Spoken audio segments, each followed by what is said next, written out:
Hey guys, welcome back to the shop. Frank here, working on the mini dozer.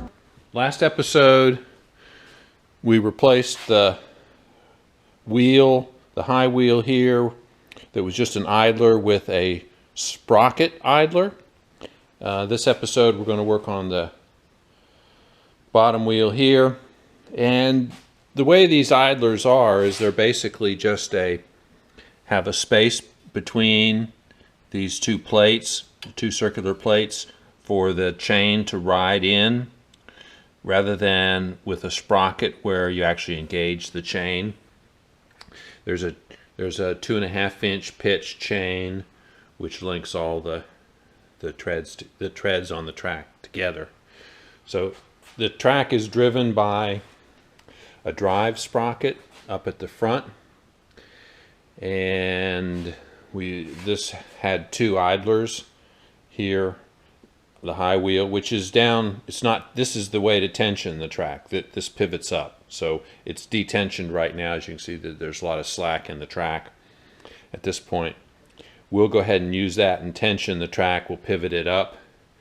It puts the tension on the track, but we're going to leave it slack till we change this one out down here. And we're going to change it to a sprocket. It'll have a decorative disc on the front, which is what we have up front as well.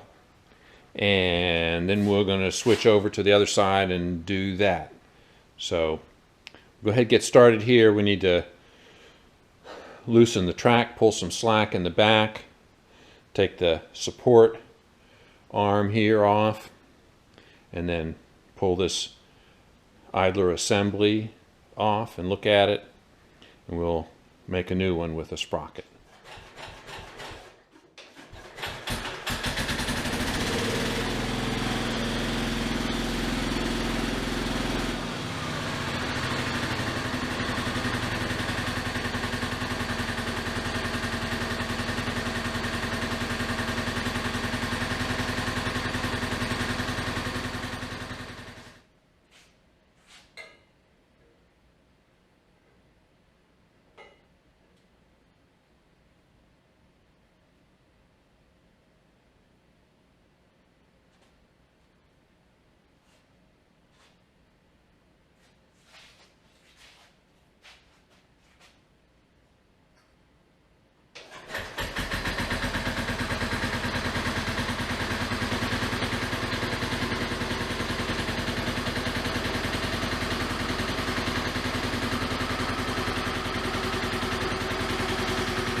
Okay, so you can see how this idler, the chain just ran between these two discs. Okay.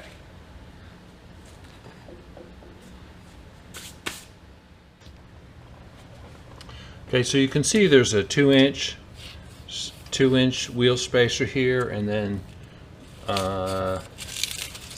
looks like we've got another 1/2 inch of spacers here. It's not quite the right dimension to space the sprocket. If we put it on here, the sprocket will not be aligned with the chain. So we need to remove this spacer assembly, and we'll come back with some different spacers that'll match the front sprocket spacers. And then for this, we'll need to cut a new disc like this to match the one on the front. This is all welded together, so there's no way we can use that unless we cut it apart. Yeah, it's a lot of cutting. We're not going to mess with that. Okay, let's take this spacer off.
For those of you that are new to the channel, I'll just talk a minute about my plasma table, my CNC plasma table.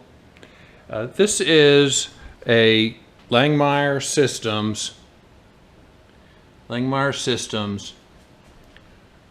It's called a Crossfire Pro. So they have, Langmuir Systems has several plasma table models. This is like the middle model, one step above hobbyist, but below production shop. Its cutting envelope is about 3 feet by 4 feet, approximately.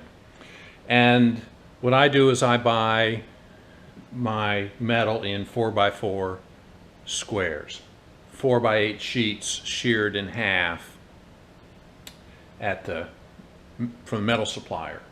The shearing charge is minimal.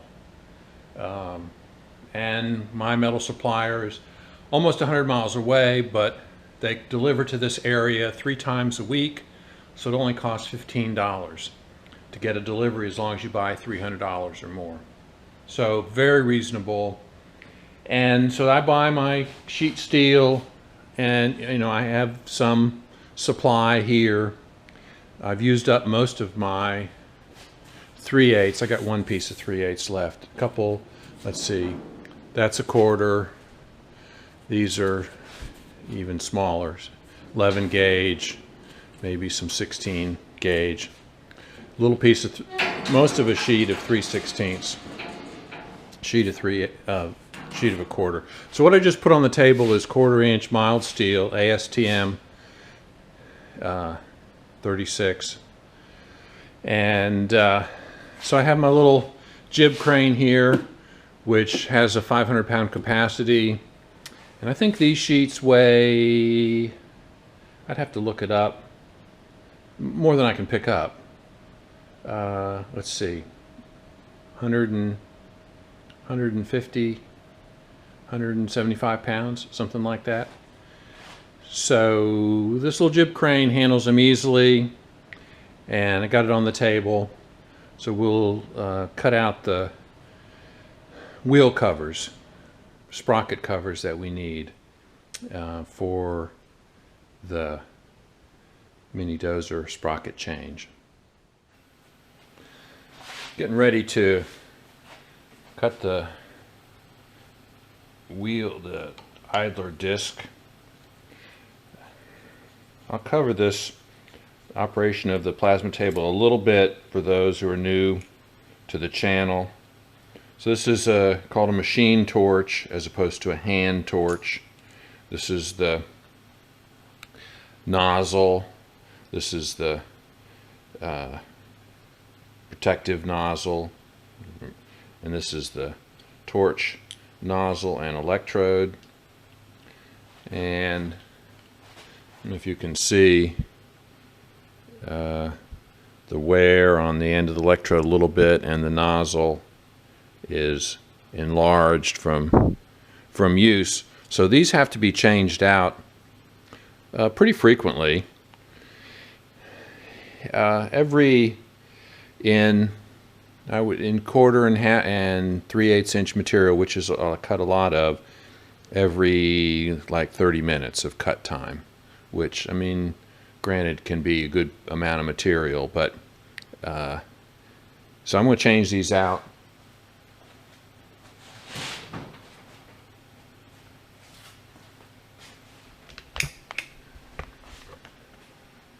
I've got a good supply of them here. These are used ones, so that's a couple years worth of use. New ones here.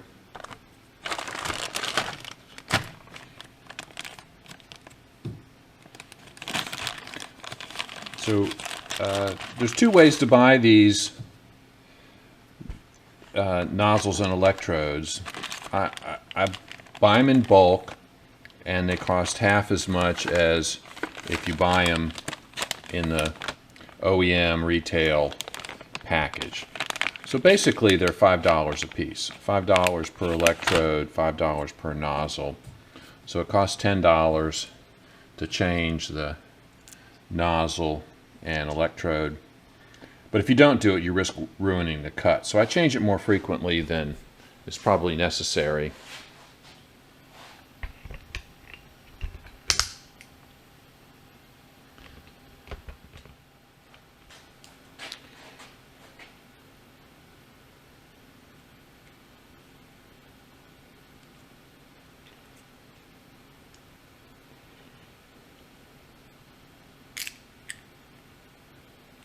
So you just drop the nozzle electrode in the nozzle cover.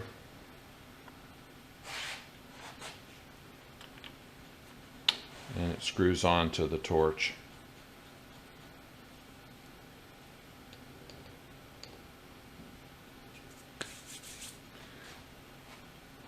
All right, I've got the pumped water from the tank. I have a storage tank below the table. I pump it up into the table. So the table's full, and the reason it's green is because it's got an additive, an anti-corrosive additive called Plasma Green 1050, and it's a 20-to-1 dilution ratio, so basically a gallon of the concentrate to 15 gallons of water. And so that's what the green is. I get a lot of questions about that, people thinking it's antifreeze, but it's not. So that anti-corrosion additive, it's also anti-biologic, so it prevents mold or mildew from growing, any kind of slime or anything in the water, and it prevents rust. So the slats don't rust. The slats are sacrificial carbon steel.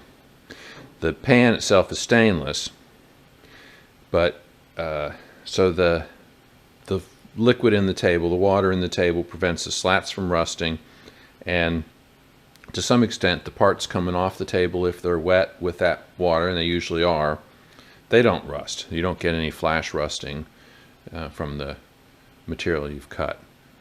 So I've got the air system charged, and I'm ready to start the cut. I need to turn on the plasma torch. Got a desiccant dryer here that's full of desiccant material. That's the last step dryer for the air system. Alright, so here is the fire control software. This is the G-code file for the wheel that we're going to cut. It's about 14 inches in diameter. Let's see, yeah, 13.5 inches in diameter. And we've got our work 0 set down here. The torch is positioned in the bottom right hand corner of this sheet.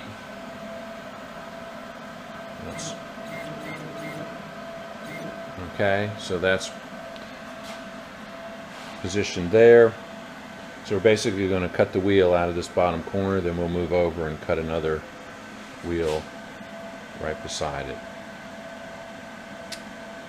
Alright, the software does have the option to do patterning, and you can actually go in and say cut 2 of them. I do need to cut 2, one for each side of the tractor, but I'm just going to cut 1, make sure it's working okay, don't have any issues before I cut another one. I'll just move the torch over and cut another one. Alright, cut speed on 1/4 inch is 40 inches per minute. The pierce delay is 1.5 seconds, and we're ready to start.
So the air runs for 10 or 15 seconds after the cut's finished to cool off the electrode and the nozzle. Alright, so we got the first disc cut. We'll cut one more. Let's take this over and make sure, as I say, measure twice, cut once. Let's go compare this to the previous one. It's been a couple years since I've cut those previous ones, so I pulled up my old G-code file. I'm assuming it's the same. I think it is. A bit of slag on the back, but not much. Clean that off.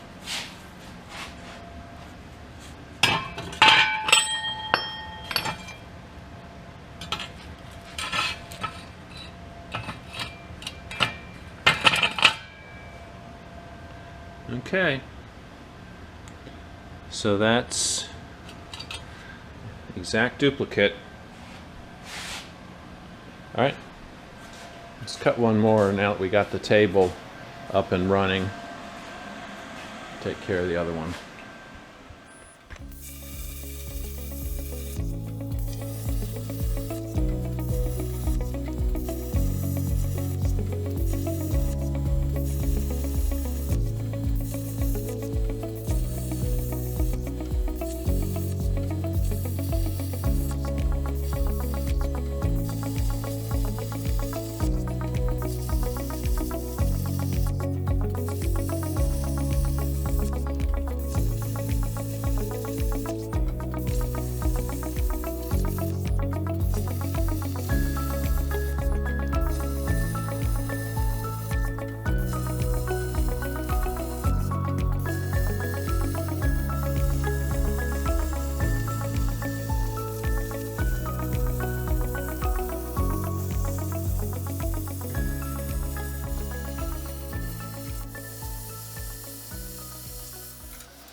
This plasma table has become one of my favorite tools. Anything you can draw, you can cut out, which is just fabulous. I built a motor grader, 3 years ago, almost 4 years ago, 3.5 years ago, and cut everything by hand. And this is just a game changer.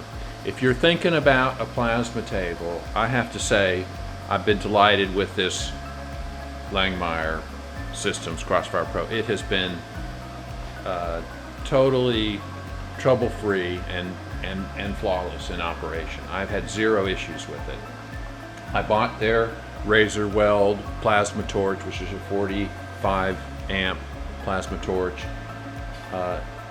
You know, some people will buy Hypertherm or other brands. You can make this work with any brand. I've been happy with the razor weld. It's a plug and play solution. The cables that come with it plug right into it, so it works great. It is limited to about 1/2 inch. I've cut 1/2 inch thick material with it. I haven't tried to cut anything thicker than that.